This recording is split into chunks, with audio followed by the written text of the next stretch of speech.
Il va falloir apprendre à cultiver les prairies. Là aussi, c'est pas parce que c'est des parcelles qui sont en prairie qu'on peut les pâturer, les laisser un petit peu isolées. Grâce au semis direct, on peut ressemer dans ces parcelles-là. Et donc, la gestion de la productivité de la prairie, c'est aussi de la gestion de flux de fertilité. Quand vous voyez la prairie de gauche et la prairie de droite, eh bien, ma foi, on aura des productivités qui vont être complètement différentes, alors que les sols sont identiques, alors que les graminées sont presque identiques, mais simplement on a des flux de fertilité qui sont complètement différents. Et si on a une approche de flux de fertilité négative, on peut plutôt se ruiner avec du système pâturage. Ça, c'est un exemple qui vient du sud-ouest, où vous voyez qu'on est en surpâturage, on va avoir de la prairie dégradée. On a en plus une très mauvaise répartition, j'ajouterais même peut-être de la pollution.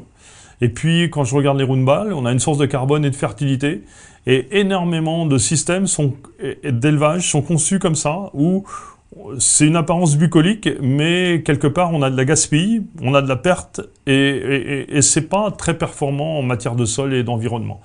En fait, si on veut que la prairie fonctionne bien, il faut accepter de sous-pâturer et non sur-pâturer.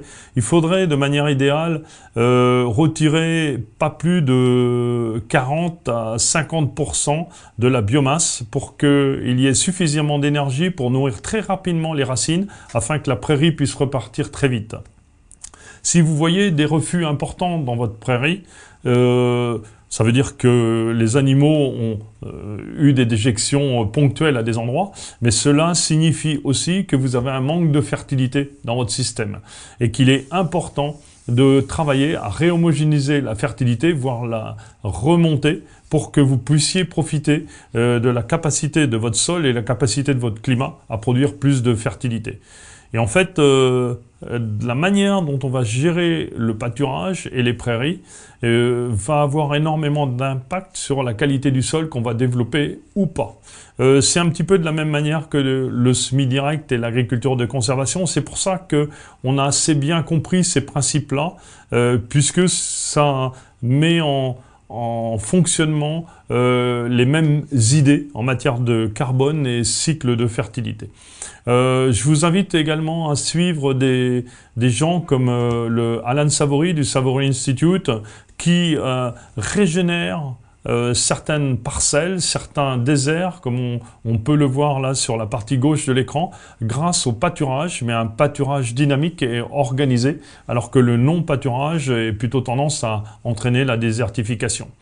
On a aux États-Unis un de nos collègues, Gabe Brown, qui a beaucoup travaillé la question et aujourd'hui il valorise quasiment le double de biomasse qu'il était capable de produire avant sur son ranch du Nord Dakota et il laisse au niveau du sol quasiment autant de biomasse pour protéger le sol et nourrir le sol et être capable de capter un gros orage de 150 ou 200 mm, ce qui est de temps en temps le cas dans cette région-là. Ils ont une climato qui est extrêmement violente.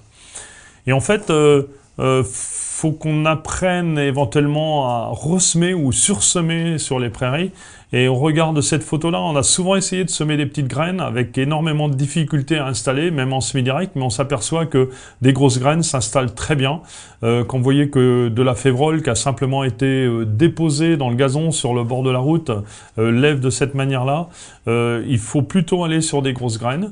Pois, févrole, vesse, parce que ces plantes-là ont la fertilité intégrée dans leurs graines et vont pouvoir s'installer beaucoup plus facilement dans ce type de paysage. Et on peut aller chercher 2-3 tonnes de matière sèche en plus dans une prairie sans contraindre la prairie, c'est-à-dire utiliser la prairie grâce au semis direct un petit peu comme un couvert végétal permanent et simplement venir installer une culture en contre-saison et augmenter la production de biomasse.